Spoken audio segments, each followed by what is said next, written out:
जय श्री कृष्ण। भगवत गीता में योग के बारे में अत्यंत विस्तार से चर्चा हुई और अष्टांग योग में जो यम और नियम होते हैं उस पर भी भगवान का कटाक्ष रहा। छठे अध्याय में जिसका नाम ही है आत्म संयम योग, उसमें मन के संयम की अनेक विधा बताई गई।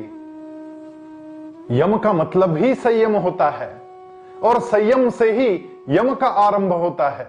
अष्टांग योग का यह आरंभ, भगवान कहते हैं कि किसी भी चीज में यदि आप मन एकाग्र कर लेते हैं तो यश का मार्ग प्रशस्त होते चलता है।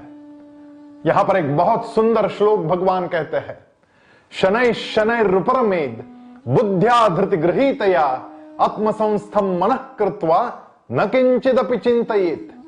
शनै शनै का मतलब होता है धीरे धीरे। धीरे धीरे क्या करना चाहिए?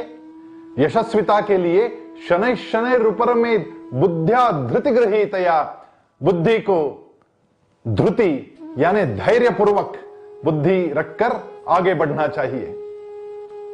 आत्मसंस्थम मनः कृत्वा, हमारा जो मन है उसको निग्रही बनाना चाहिए। और आगे भगवान कहते हैं न किंचिदपि चिंतयेत, इधर उधर बिल्कुल भी ध्यान ना भटके, इधर उधर का कोई चिंतन हमारे मन में ना आए। ऐसा जब हो जाता है तब निश्चित ही हमारा मन एकाग्र हो जाता है और एकाग्र मन से जो भी काम किया जाता है वो सुंदर ही होता है। एक बड़ी सुंदर कहानी हमारे इतिहास में आती है। एक पाणिनि नाम का बच्चा था। इस बच्चे को सब लोग मंद बुद्धि कहते थे, उसको कोई बात समझ में नहीं आती थी। उसकी मां बड़ी परेशान थी, क्या करे इस बच्चे का कुछ समझ नहीं आ रहा था। किसी ने कहा कि इसको गुरुकुल में ले जाओ, वहां के गुरुजी से इसे मिलाओ, हो सकता है कुछ कृपा हो जाएगी। परेशान मां अपने बच्चे को लेकर गुरुकुल में पहुंची। वहां के गुरुजी से मिलाया। गुरुजी ने कुछ प्रश्न पूछे। पाणिनि एक भी प्रश्न का उत्तर नहीं दे पाया। गुरुजी कहने लगे बड़ा जड़ बुद्धि है, इसको तो कुछ भी नहीं आता, मैं क्या सिखाऊंगा इसे। गुरुजी ने कहा तुम्हारा हाथ दिखाओ।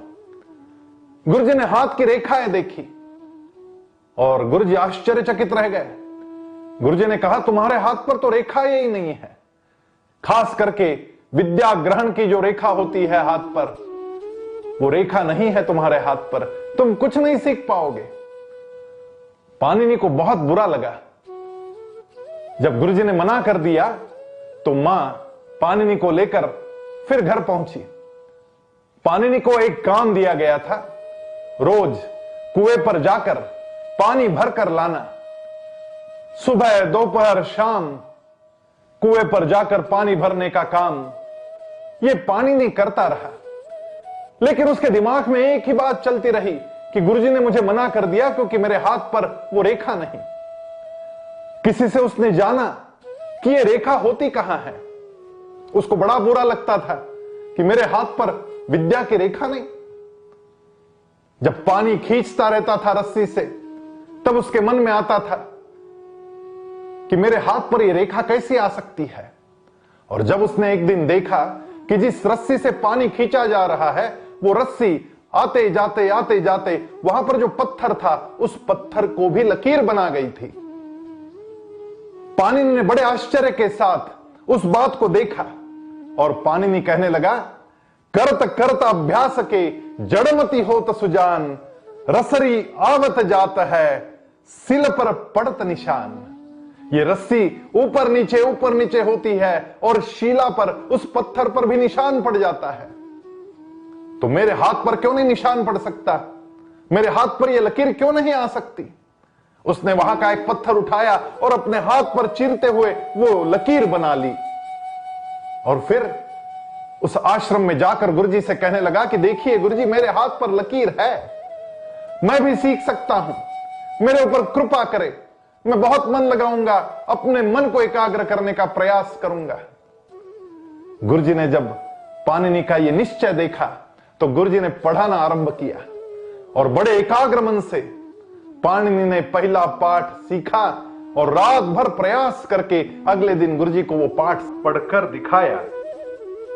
यही पाणिनि बड़ा होकर व्याकरणाचार्य बना और आज भी संस्कृत भाषा का व्याकरण पाणिनि की किताब से समझा जाता है। इतने बड़े व्याकरणाचार्य पाणिनि स्वयं बने। किसी काम में यदि मन लगा दिया, मन के साथ दृढ़ निश्चय कर लिया, बुद्धि को धैर्यवान बना लिया, तो कोई भी काम असंभव नहीं। आप चाहे कलाकार हो, आप चाहे संगीतकार हो, आप चाहे गृहिणी हो या विद्यार्थी हो, आप चाहे व्यावसायिक हो या फिर समाज सेवी हो, दृढ़ निश्चय के साथ में, बुद्धि को बड़े धैर्य के साथ में और मन को एकाग्र करके बाकी सारे विषयों का चिंतन जब बंद कर देते हैं तो यशस्विता की ओर आप अग्रसर होते जाते हैं। आइए इसी मार्ग पर अग्रसर होते हैं। जय श्री कृष्ण।